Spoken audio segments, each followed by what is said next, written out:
आजकल sugar free खाने पीने की चीजों का चलन तेजी से बढ़ रहा है। इन दिनों खाने की चीजों में मीठे के इस्तेमाल और उससे स्वास्थ्य पर पड़ने वाले प्रभाव को लेकर चर्चा तेज हो गई है।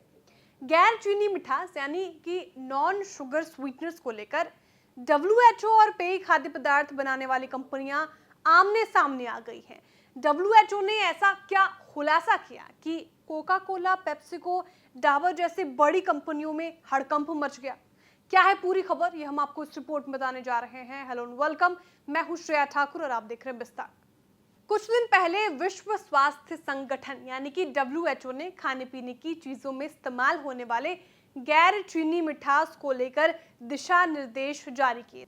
डब्ल्यूएचओ ने कहा था कि इन चीजों में इस्तेमाल होने वाले एस्पार्टम और स्टीविया जैसे नॉन शुगर स्वीटनर्स वजन घटाने में मदद नहीं करते हैं, जबकि इससे बीमारियों का खतरा बढ़ जाता है। और ऐसे आर्टिफिशियल मिठास वाली चीजों को लेकर सावधानी बरतने की बात कही थी, लेकिन अब खाने पीने की चीजों बनाने वाली बड़ी कंपनियों की एक लॉबी ने डब्ल्यूएचओ की इस बात को खारिज किया है।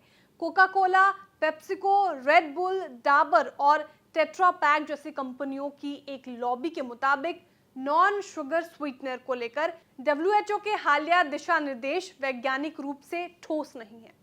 लॉबी की तरफ से कहा जा रहा है कि Britannia, paper boat, Parle agro, Bisleri, ITC, Mondelez और टाटा नॉरिश्को समेत कई बड़ी खाद्य और पेय कंपनियां बेवरेज एसोसिएशन की वेबसाइट पर लिस्टेड हैं, जो कि इन चीजों पर ध्यान रखने के लिए प्रतिबद्ध हैं। भारतीय पेय संघ यानी आईबीए के एक एग्जीक्यूटिव ने कहा था कि वैश्विक मोटापे के संकट के बीच चीनी सेवन को कम करने में कम या बिना कैलोरी वाले मिठास की भूमिका को पहचानना सार्वजनिक स्वास्थ्य के लिए एक अपमान है। आईबीए इस संबंध में एक अनुकूल नीति व्यवस्था के लिए देश में संबंधित अधिकारियों के साथ मिलकर काम कर रहा है। यानी आईबीए के मुताबिक इसका इस्तेमाल स्वास्थ्य को ध्यान में रखते हुए किया जाता है। एग्जीक्यूटिव के मुताबिक डब्ल्यूएचओ सिर्फ एक सशर्त सिफारिश का निष्कर्ष निकाल सकता है जो वैज्ञानिक रूप से ठोस नहीं है, ना कि ये एक मजबूत सबूत पर आधारित है। वहीं दूसरी तरफ राष्ट्रीय खाद्य नियामक, भारतीय खाद्य सुरक्षा और मानक प्राधिकरण यानी एफएसएसएआई ने कहा है कि एक वैज्ञानिक पैनल डब्ल्यूएचओ के दिशा निर्देशों का मूल्यांकन कर रहा है, यानी कि इसकी जांच के बाद ही कोई बात साफ हो पाएगी।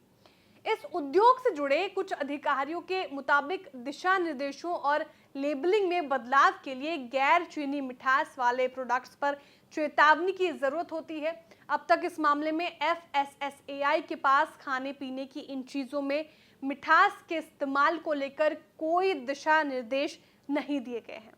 कुल मिलाकर देखा जाए तो डब्ल्यूएचओ ने मिठास के जिस इस्तेमाल को लेकर सवाल उठाए हैं उस पर नई बहस छिड़ गई है। इन दिनों जो शुगर फ्री खाने की चीजों का चलन बढ़ा है उसे भी इससे जोड़कर देखा जा रहा है। ऐसे में इन चीजों में होने वाले मिठास के इस्तेमाल को लेकर जांच जरूरी है। आने वाले दिनों में देखना होगा कि डब्ल्यूएचओ के दावे में कितना दम है। आप इस पूरे मामले पे क्या सोचते हैं? क्या आर्टिफिशियल स्वीटनर अच्छा है या जो डब्ल्यूएचओ कह रहा है वो सही है? हमें कमेंट करके जरूर बताएं।